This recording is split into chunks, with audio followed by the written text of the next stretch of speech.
तो पिछले 5, 6, 7 जितने भी साल हो गए उतने सालों के जैसे इस साल भी बार्सिलोना यूरोप से बाहर हो चुकी है, क्योंकि बार्सिलोना अपने ही होम ग्राउंड में फ्रैंकफर्ट से, जो कि अपनी लीग में 7th पोजीशन में है, उससे हार चुकी है। और इसको तो मैं होम ग्राउंड बोलूँगा भी नहीं, क्योंकि कैंप नो में फ्रैंकफर्ट के 30,000 प्लस फैंस थे। और तुम लोग सोचो कि यार इतने ज़्यादा फैंस कैसे आ गए। उसका एक सिंपल सा रीज़न ये है कि जितने भी सोशीज थे, जो कि क्लब के ऑफिशियल मेंबर्स होते हैं, उन्होंने पहले जो टिकट लिए थे उन्होंने उसको बेच दिया फ्रैंकफर्ट के फैंस को, जिसके कारण स्टार्टिंग से ही बार्सिलोना के ऊपर प्रेशर बनना शुरू हो गया था। बार्सिलोना 3-2 हार चुकी है फ्रैंकफर्ट से। और यार देखो, इस गेम में बहुत कुछ हुआ, इस गेम में बहुत कुछ हुआ। बार्सिलोना के फैंस प्रोटेस्ट करके ग्राउंड छोड़ के चले गए कि नहीं यार, अगर सोशीज ही ऐसा कर रहे हैं, अगर बाकी के लोग ही ऐसा कर रहे हैं, अगर कोई सपोर्ट ही नहीं कर रहा है टीम को, तो हम उसके अगेंस्ट प्रोटेस्ट करेंगे। जो कि मेरे हिसाब से और भी ज़्यादा वियर्ड है, क्योंकि अगर कोई सपोर्ट नहीं कर रहा है तो तुमको सपोर्ट करना चाहिए। बट जो भी हो, वो लोग वापस आ गए। उसके बाद रेफरिंग डिसीजंस काफ़ी सारे थे जो कि कंट्रोवर्शियल थे, बट मैं एक भी चीज़ को ब्लेम नहीं करता। मैं यहाँ पे सिर्फ एक चीज़ को ब्लेम करता हूँ, वो है बार्सिलोना का प्ले, वो है बार्सिलोना का गेम, कि बार्सिलोना ने कैसे खेला। और उसी हमारे इस गेम खेलने के कारण, हमारे बुरा खेलने के कारण, हमारा इनफैक्ट जिस लेवल पे हम पिछले 14-15 गेम से चलते आ रहे हैं उसके आसपास भी ना आने के कारण हम लोग ये गेम हार चुके हैं। तो चलो करते हैं अपन लोग डिटेल में बात। स्टार्टिंग 11 की बात कर ले तो काफ़ी डिफरेंट स्टार्टिंग 11 थी। मैंने मिनगेजा को एज अ राइट बैक बिल्कुल भी इमेजिन नहीं किया था, और ना ही मैंने इमेजिन किया था कि फ्रैंकी डियोंग को रेस्ट मिलेगा, क्योंकि क्या ज़रूरत है इतने बड़े गेम में फ्रैंकी डियोंग को खिलाना ही चाहिए। सेकंड हाफ में आया था, तुम लोग देखे होगे कि उसके आने से इम्पैक्ट पड़ा था फर्स्ट हाफ के मुकाबले में। रेस्ट ऑफ द टीम की बात कर ले तो वही अराउहो था, एरिक गार्सिया था, जॉर्डी अल्बा था, ऑब्वियसली टर स्टेगन था, मिडफील्ड में गावी खेल रहा था, पेड्री खेल रहा था, बुस्केट्स खेल रहा था, और अप टॉप डेम्बेले, ओबामियांग और फेरान टोरेस खेल रहे थे। तो यार एक एक हम लोग इंडिविजुअल प्लेयर्स की बात कर लेते हैं। अगर गेजा का ना अटैक में ना डिफेंस में कहीं भी कोई इंपैक्ट नहीं दिख रहा था। फर्स्ट हाफ में गावी के भी बहुत कम टचेस थे, पेड्री के भी बहुत कम टचेस थे, जो कि गेम में इंपैक्ट डालने वाले थे। उसके साथ हम लोग देख ले ओबामियांग का फर्स्ट हाफ क्या था, मेरे को पता नहीं, ओबामियांग गायब था। Same goes for Ferran Torres. Barcelona first half में सिर्फ एक चीज ट्राई कर रही थी कि डेम्बेले को बॉल दे दो और डेम्बेले कुछ ना कुछ कर ले, डेम्बेले अपना मैजिक दिखा दे, डेम्बेले असिस्ट दे दे। बट वो भी पॉसिबल नहीं हो पा रहा था, क्योंकि फ्रैंकफर्ट वालों ने मार्किंग बहुत सही करके रखी थी, बहुत तगड़ी करके रखी थी, ठीक है ना। डेम्बेले के पीछे नकाटा कोई प्लेयर था उनका, मेरे को नाम याद नहीं है यार, नाम छोड़ो तुम देख लो कि डेम्बेले के पीछे हमेशा 2 प्लेयर्स पड़े हुए थे। इनफैक्ट हर बार्सिलोना के प्लेयर के पीछे फ्रैंकफर्ट के 2 प्लेयर्स लगे हुए थे, और बार्सिलोना के पासेस भी कल उतने अच्छे से नहीं निकल रहे थे। अगर बार्सिलोना सही पास कर भी देती है तो भी फ्रैंकफर्ट के प्लेयर्स इंटरसेप्शन कर रहे थे और बार्सिलोना से तुरंत बॉल छीन ले रहे थे। और अगर बार्सिलोना के पास इतना सारा पोजीशन था, वो इसलिए था क्योंकि बार्सिलोना बैक पासिंग कर रही थी। बार्सिलोना, जो कि तुम लोगों को पता है बार्सिलोना पहले करती थी, बस अपने ही हाफ में खेले जा रही थी। बस 4 डिफेंडर जो बार्सिलोना के थे वो प्ले में इन्वॉल्व थे, प्लस सर्जियो बुस्केट्स। उसके अलावा बार्सिलोना के वर्टिकल बॉल्स बहुत कम दिख रहे थे, जो कि क्लिनिकल हो, जो कि इंपैक्टफुल हो गोल मारने के लिए। अब इसके बाद अगर हम लोग फ्रैंकफर्ट की बात कर ले तो फर्स्ट मोमेंट से ही उन लोगों ने दिखा दिया था, उनके फैंस हो गए, उनका जोश हो गया, उनका प्ले स्टाइल हो गया, कि वो यहाँ पे जीतने आए थे। वो लोग यहाँ पे टाइम पास करने नहीं आए थे, वो लोग यहाँ पे किसी को लाइटली लेने नहीं आए थे।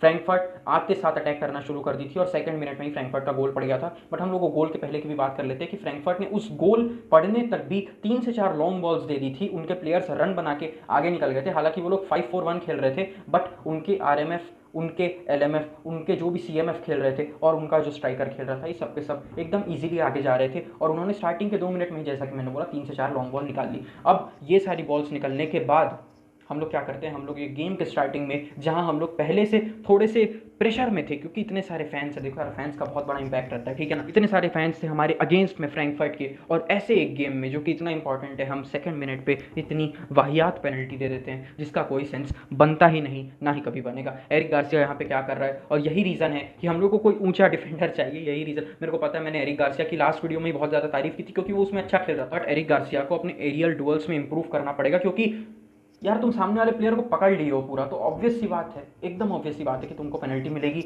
और यहाँ पे बार्सिलोना डाउन हो गई थी, बार्सिलोना यहाँ पे डाउन हो चुकी थी। जैसा कि मैंने बोला, इसके बाद वही चलता रहा। बार्सिलोना ट्राई कर रही थी आगे जाने का, बार्सिलोना सक्सेसफुल नहीं हो रही थी। जहाँ तक मेरे को याद है, स्टार्टिंग के 40 मिनट्स में हमारा सिर्फ एक ही शॉट ऑन टारगेट था।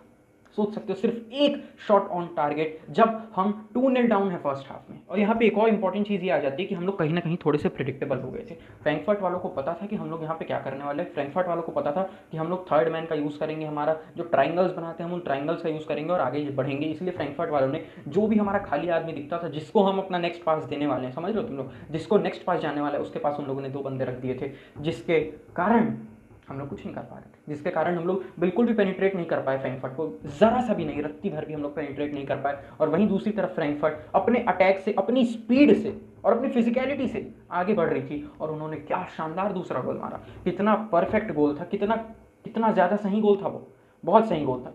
आउटसाइड द बॉक्स मारा और कोई चांस नहीं था इसको किसी को सेव करने का, किसी के पास, दुनिया का कोई कीपर इसको रोक नहीं सकता था, as simple as that. But यहाँ पे मेन पॉइंट ये आ जाता है कि जब हम लोग को दिख रहा है कि हम लोग गेम में आगे नहीं बढ़ पा रहे हैं अच्छे से, 40 मिनट हो चुके हैं, हम लोग अभी भी बॉक्स में नहीं घुस पा रहे, हम लोग शॉट नहीं मार पा रहे, हमारी जो स्ट्रेटजी है कि डेम्बेले अंदर घुसेगा, डेम्बेले बाहर जाएगा और अंदर क्रॉस देगा, वो चीज़ काम नहीं कर पा रही।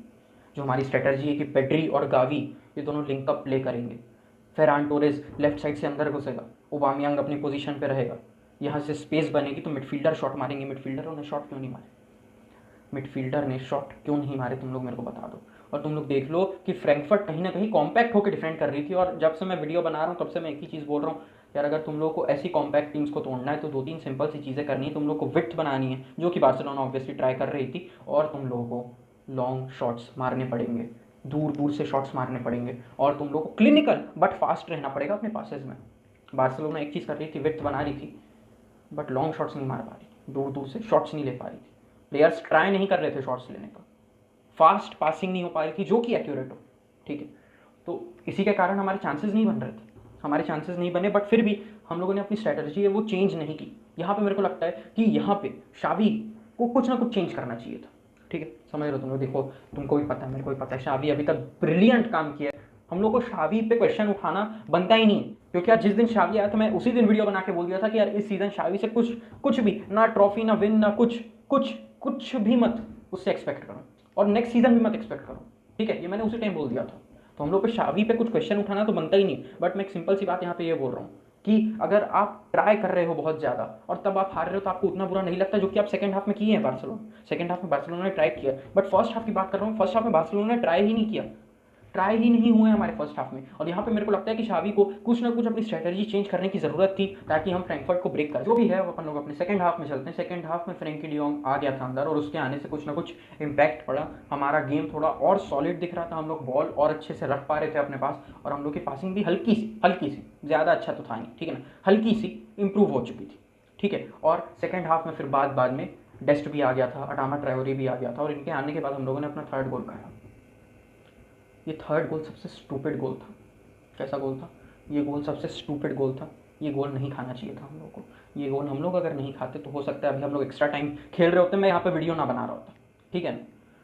हम लोग को ये गोल नहीं खाना था। हम लोगों ने ब्लैंक स्पेस छोड़ दी, डेस्ट ने, अडामा ट्रायोरे ने राइट साइड पे ब्लैंक स्पेस छोड़ दी, जिसके कारण हम लोग गोल खा गए। और ऑब्वियसली फ्रस्ट्रेशन दिख रहा था, अराउगो का फ्रस्ट्रेशन दिख रहा था, टर्स्टेगन का फ्रस्ट्रेशन दिख रहा था, सबका फ्रस्ट्रेशन दिख रहा था, समझ आ रहा था कि अरे गोल नहीं खाना था हम लोग को, क्योंकि जहाँ पे ये गोल खा गए वहाँ सब लोग समझ गए थे, जहाँ तुम 3-0 डाउन हो गए वहाँ पे समझ गए थे कि बार्सिलोना का वापस आना एकदम इम्पॉसिबल है, एकदम ज़्यादा इम्पॉसिबल है, ठीक है। बट खैर जो भी है, बार्सिलोना ने फिर अपनी इंटेंसिटी और बढ़ाई लास्ट के 20 मिनट में। लुक डियोंग के आने के बाद, स्पेशली मेम्फिस डिपाई के आने के बाद बहुत सारे चेंजेस हो गए। एरिक गार्सिया को बाहर भगा दिया गया था, सर्जियो बुस्केट्स काफ़ी आगे पुश कर रहा था, रोनाल्ड अराउहो काफ़ी आगे पुश कर रहा था, काफ़ी प्लेयर्स काफ़ी आगे पुश कर रहे थे। बट इन सब के बारे में बात करने से पहले मैं एक और बात करना चाहूँगा। फ्रैंकफर्ट के एक प्लेयर का हैंडबॉल हुआ था। अब कुछ लोग बोलेंगे भाई ये हैंडबॉल नहीं था यार, नहीं था हैंडबॉल, नेचुरल पोजीशन में हाथ है, कहाँ हैंडबॉल है?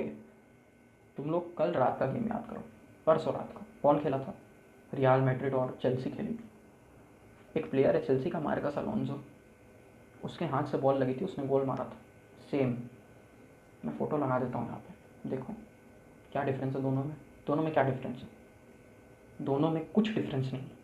मार्कस अलोंसो के हाथ से टच होकर बॉल नीचे आई थी, ऐसी पोजीशन पे आई थी कि जिससे वो शूट कर सके, इसीलिए उस गोल को डिसअलाउ कर दिया गया था।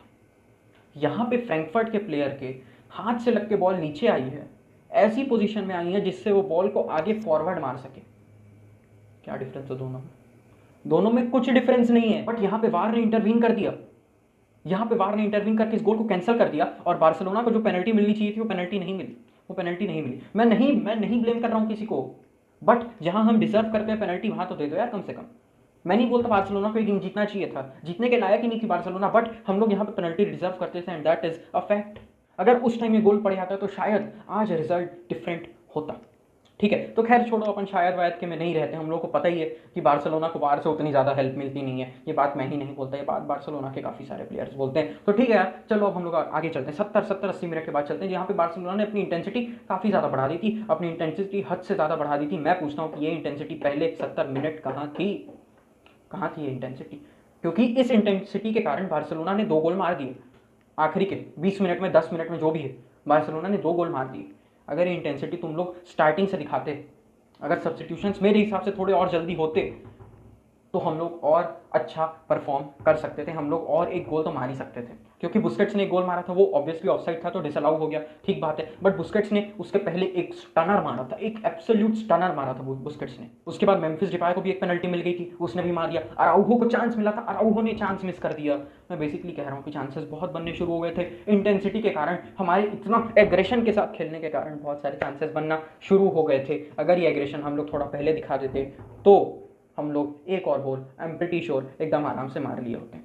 ठीक है, बट वही है यार, देखो ठीक है, हम लोग नहीं जीते कोई बात नहीं है। बार्सिलोना अभी भी एक अच्छी टीम है। जो ब्रेक आया था अभी, उसके बाद से हमारा फॉर्म डिप हुआ है, नो डाउट अबाउट दैट। हम लोग जिस लेवल पे थे उस लेवल पे अभी नहीं है, उस लेवल से थोड़ा सा अभी हम लोग नीचे हैं, बट कोई दिक्कत वाली बात नहीं है। ये लेवल धीरे धीरे धीरे वापस आएगा। अभी हम लोग इस सीज़न भी ट्रॉफी लेस जाने वाले हैं, बट हम लोग को ला लीगा पे फोकस करना है, हम लोग को ला लीगा में स्ट्रॉन्ग परफॉर्मेंसेज देते रहने हैं। हम लोग को अगले साल और अच्छा खेलना पड़ेगा, हम लोग को ये जो छोटे छोटे एरियाज हैं इनमें इंप्रूव करना पड़ेगा। लोग बोलते हैं कि यार स्ट्राइकर क्यों साइन करना है बार्सिलोना को को और फॉरवर्ड प्लेयर क्यों साइन करना है। ये मैच तुम लोग देखे होगे, तुम लोग समझ गए होगे, हमारे पास डेप्थ नहीं है। अगर हम लोग अच्छा खेलते हैं तो बहुत अच्छी बात है। सब लोग का एक और चीज़ पे ध्यान नहीं जाता कि हर प्लेयर हर मैच में परफॉर्म नहीं कर सकता। जब ऐसी सिचुएशन आ जाती है तब हम लोग को ऐसे प्लेयर चाहिए जो हमको अच्छा परफॉर्म करके दे, जो कि हमारे पास अभी बेंच में नहीं है। हमारे पास स्क्वाड डेप्थ नहीं है, हम लोग स्क्वाड डेप्थ को इम्प्रूव करना पड़ेगा। हम लोग को अपना डिफेंस और ज़्यादा इम्प्रूव करना पड़ेगा, नो डाउट अबाउट दैट। हम लोग को अच्छा राइट बैक ढूंढना पड़ेगा। देखो यार, सर्जिनो डेस्ट बहुत अच्छा है,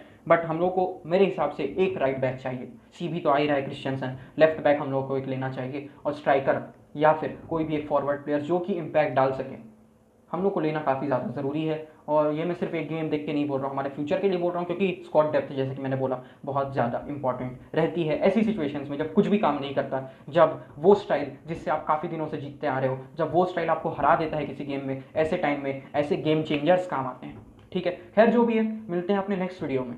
और काफ़ी दुख का माहौल है अभी, बट ठीक है यार, ठीक है, हम लोग का रीबिल्ड चल रहा है, हम लोग को भूलना नहीं चाहिए। बार्सिलोना इतना अच्छा परफॉर्म करती थी कि हम लोग भूल गए थे कि रीबिल्ड चल रहा है। हम लोगों ने कहीं ना कहीं, बार्सिलोना के फैंस ने फ्रैंकफर्ट को अंडर एस्टिमेट कर लिया। सोशीज के बारे में क्या ही बोलूँ मैं, अगर ऐसे रियल फैंस होते हैं क्लब के तो उससे अच्छा तो फैंस ना रहे।